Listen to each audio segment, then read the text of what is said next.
Good morning all of you. मैं LV सागर GS academy में आप सभी का स्वागत करता हूं। आज के क्लास में हम लोग मौर्य वंश के बारे में पढ़ेंगे, जिसमें हम लोग चंद्रगुप्त मौर्य तथा उसके पुत्र बिंदुसार के शासनकाल को पढ़ लिए हैं। और नेक्स्ट आज की क्लास में बिंदुसार के उत्तराधिकारी अशोक के बारे में हम लोग क्लास में देखेंगे। तो मौर्य वंश के बारे में पढ़ रहे हैं। सम्राट अशोक के बारे में आज लोग हम देखेंगे। 273 ईसा पूर्व से 232 ईसा पूर्व तक शासक बना रहा। बिंदुसार के मृत्यु के बाद शासक बना, यानी जो सम्राट अशोक था, बिंदुसार का जब मृत्यु हो गया तो यह शासक बना। दिव्यावदान और सिन्हली ग्रंथों में इसकी प्रारंभिक जीवन की जानकारी प्राप्त होती है। दिव्यावदान और सिन्हली जो ग्रंथ है ना, उसमें अशोक के प्रारंभिक जो जीवन है उसके बारे में जानकारी मिलती है। अशोक 273 ईसा पूर्व में मगध की गद्दी पर बैठा। कब? 273 ईसा पूर्व में मगध की गद्दी पर बैठा, लेकिन सत्ता के लिए उसके भाइयों में 4 वर्षों तक संघर्ष चला। क्या हुआ? सत्ता पर, यानी उसके हम लोग देखे थे कि बिंदुसार के 101 पुत्र था। कितना? 101 पुत्र था, जिसमें क्या हुआ? सत्ता को प्राप्त करने के लिए क्या हुआ? संघर्ष चला। कितना? 4 सालों तक चला। 273 ईसा पूर्व में अशोक का हुआ गद्दी पर बैठता है, लेकिन वो शांतिपूर्वक नहीं बैठ पाता है। क्या होता है? 4 वर्षों तक उसका अपने भाइयों के साथ लड़ाई करना पड़ता है। और यहीं पे अशोक क्या करता है? अपने 99 भाइयों की हत्या करता है। कितना?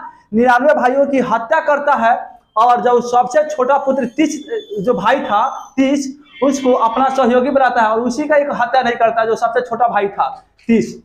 अशोक अपने 99 भाइयों की हत्या कर 269 ईसा पूर्व में राजाभिषेक करवाता है। कब? यानी 269 ईसा पूर्व क्या करता है? अपने 99 भाइयों की हत्या कर देता है और 269 ईसा पूर्व में अपना राज्य अभिषेक करवाता है। उसने अपने सबसे छोटे भाई 30 का हत्या न कर अपना सहयोगी बना लिया। जो छोटा भाई था ना, वो क्या हुआ? उसको अपना में मिला लिया और उसका हत्या नहीं किया था। नहीं तो 99 भाइयों की हत्या कर दिया था। हम लोग देखे थे कि 101 पुत्र में 99 को कर दिया। एक अशोक 100 और एक उसका छोटा जो भाई था 30, 101 हो गया ना।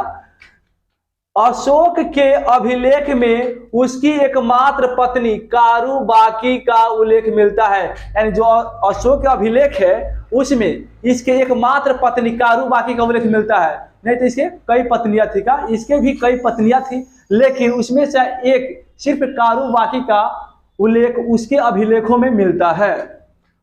अशोक महान के पुत्र महेंद्र, कुणाल, तिवाला तथा पुत्री संघमित्रा थी। उसके भी कई पुत्र थे, जिसमें से का महेंद्र था, कुणाल था, तिवाला था। लेकिन महेंद्र का था, महेंद्र काफी चर्चित है, जिसको बौद्ध धर्म के प्रचार के लिए कहा श्रीलंका भी भेजा था। तो महेंद्र क्या है? अशोक के बाद महेंद्र काफी चर्चित व्यक्ति है। अभिलेख में अशोक को देवा नाम प्रिय, अभिलेख में जो कहा गया है अशोक को अशोक नहीं कहा गया। क्या कहा गया? देवा नाम प्रिय, प्रियदर्शी और राजा के नाम से संबोधित किया गया है। अभिलेख जो है, अभिलेख में यानी जो अभिलेख को बनवाया था, लिखवाया था, उसमें अशोक को अशोक नहीं कहा गया, बल्कि देवा नाम प्रिय कहा गया है, प्रियदर्शी कहा गया है और राजा के नाम से संबोधित किया गया है। मस्की और गुर्जरा लेख में अशोक का नाम अशोक मिलता है। यानी अशोक जो था, अशोक का नाम अशोक अभिलेख में नहीं मिलता, लेकिन दो जो अभिलेख है मस्की और गुर्जरा का जो लेख है उसी में क्या, मस्की और गुर्जरा के जो अभिलेख है उसी में अशोक का नाम अशोक मिलता है। नहीं तो और सब अभिलेख में अशोक का नाम देवानाम प्रिय, प्रियदर्शी राजा के नाम से मिलता है। रुद्रदामन के जूनागढ़ अभिलेख में चंद्रगुप्त मौर्य और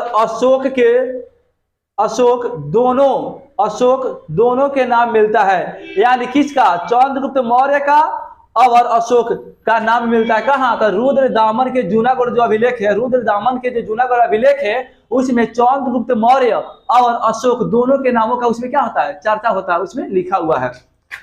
भ्राभु अभिलेख में अशोक अपने को मगध का राजा बताता है। यानी जो भ्राभु अभिलेख है ना, भ्राभु जो अभिलेख है उसमें अशोक जो है ना अपने को क्या बोलता है? अपने को बताता है कि मैं मगध का राजा हूं। क्या? मगध का राजा हूं, इसे बताता है।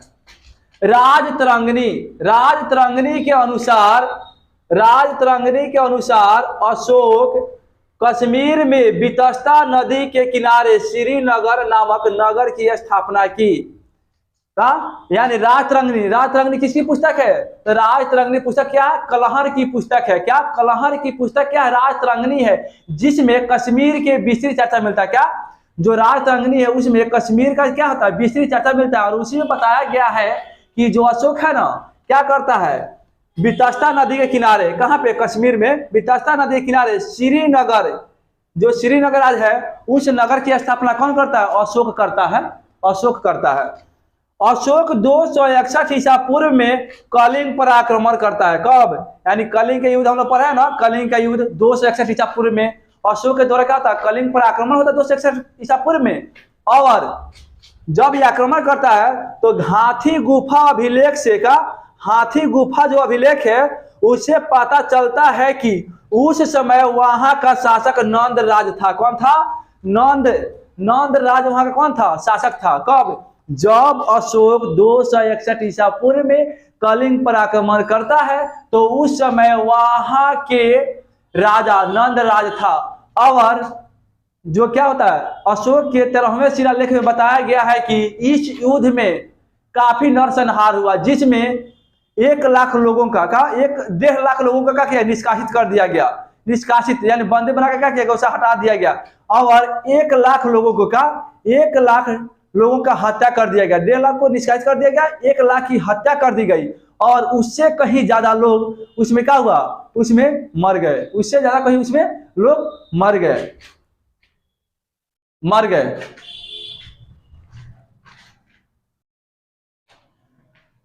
कलिंग युद्ध के बाद क्या हुआ? अशोक का हृदय क्या हुआ? परिवर्तित हो गया। क्या हुआ? परिवर्तित हो गया। क्या हुआ? कलिंग युद्ध था ना, उसके जो जीवन काल का सबसे महत्वपूर्ण युद्ध था, जिसमें 1 लाख लोगों को क्या किया गया? 1.5 लाख लोगों को निष्कासित कर दिया गया, 1 लाख लोगों की हत्या हो गया। और उसमें उससे कहीं ज्यादा लोग क्या हुआ? दब दबाकर क्या हुआ? मर गए। उससे क्या हुआ? हृदय का जो दिल था वह दहल गया और उसने क्या किया? धर्म को परिवर्तित कर लिया। अशोक ने नेपाल में ललित पतन नामक नगर बसाया। कौन? ललित पतन नामक, कहां पे बसा था? अशोक जो था नेपाल में ललित पतन नामक नगर की स्थापना किया था। उसकी पुत्री चारुमती जो थी ना, वह देवपतन नामक नगर बसाई थी। उसकी जो पुत्री थी चारुमती, उसने देवपतन नामक नगर की स्थापना की थी। नेपाल की तराई प्रदेश से अशोक के 2 अभिलेख रूमिनदेई, कौन? रूमिनदेई और निगिलवा स्तंभ लेख प्राप्त हुए। नेपाल के जो तराई प्रदेश था वहां से अशोक के 2 अभिलेख, कौन? रूमिनदेई और निगिलवा अभिलेख प्राप्त होता है। नेपाल प्राप्त हुए। लुम्बिनी के यात्रा के दौरान अशोक वहां कर की दर 1/6 यानी 1/6 से घटाकर 1/8 कर दिया।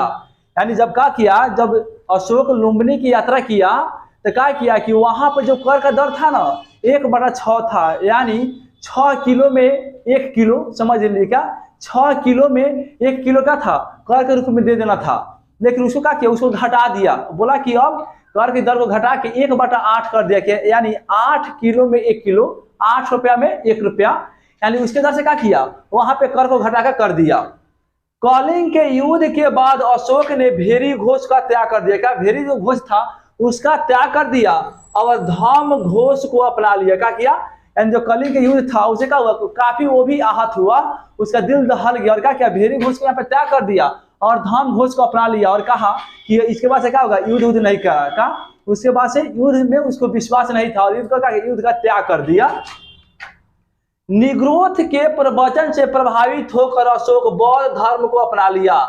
यहाँ पे बताया था कि निग्रोथ के प्रवचन से प्रभावित होकर बौद्ध धर्म को अपना लिया। उससे पहले वह ब्राह्मण धर्म में विश्वास रखता था। यानी जो अशोक था वह निग्रोथ के प्रवचन से क्या प्रभावित होता है और बौद्ध धर्म को स्वीकार कर लेता है। लेकिन बौद्ध धर्म के स्वीकार करने से पहले वह ब्राह्मण धर्म जो था उसमें विश्वास रखता था। इसमें ब्राह्मण धर्म में विश्वास रखता था और उसने कश्मीर में एक शिव मंदिर का निर्माण भी करवाया था। ह्वेन-सॉन्ग के अनुसार अशोक को उपगुप्त नामक उपगुप्त नामक बौद्ध भिक्षु ने बौद्ध धर्म में दीक्षित किया। जो ह्वेन-सॉन्ग था हर्षवर्धन के काल में आता है।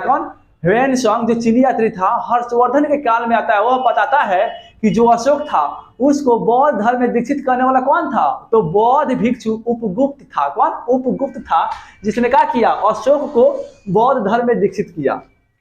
बराबर की पहाड़ियों में आजीवक संप्रदाय के लोगों के लिए 4 गुफाओं का निर्माण करवाया था। अशोक जो था बराबर के गुफाओं में आजीवक संप्रदाय के लोगों के लिए क्या हुआ? 4 गुफाओं का निर्माण करवाया था। उस गुफा का नाम था कर्ण, सुपार, सुदामा और विश्व झोपड़ी के नाम से उसको क्या किया? 4 गुफा का निर्माण करवाया था। अशोक अपने राज्याभिषेक के 10वें वर्ष बोध गया। कहाँ? तो बोध गया 10वें वर्ष, यानी जब वो अपना राजाभिषेक करवा लिया, यानी 269 ईसा पूर्व में क्या किया? अपना राजाभिषेक करवाया। उसके 10वें वर्ष के बाद क्या किया? बोध गया का यात्रा किया। और 20वें वर्ष लुम्बिनी, जहां पे भगवान बुद्ध का जन्म हुआ था, उसका यात्रा किया।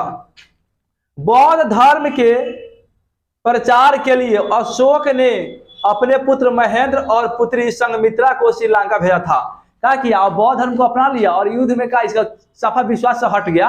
युद्ध में विश्वास नहीं था और क्या किया? ये बौद्ध धर्म के प्रचार प्रसार में लग गया और उसी क्रम में अपने पुत्र महेंद्र और पुत्री संघमित्रा को श्रीलंका में भेजा था। कहाँ? श्रीलंका में भेजा था।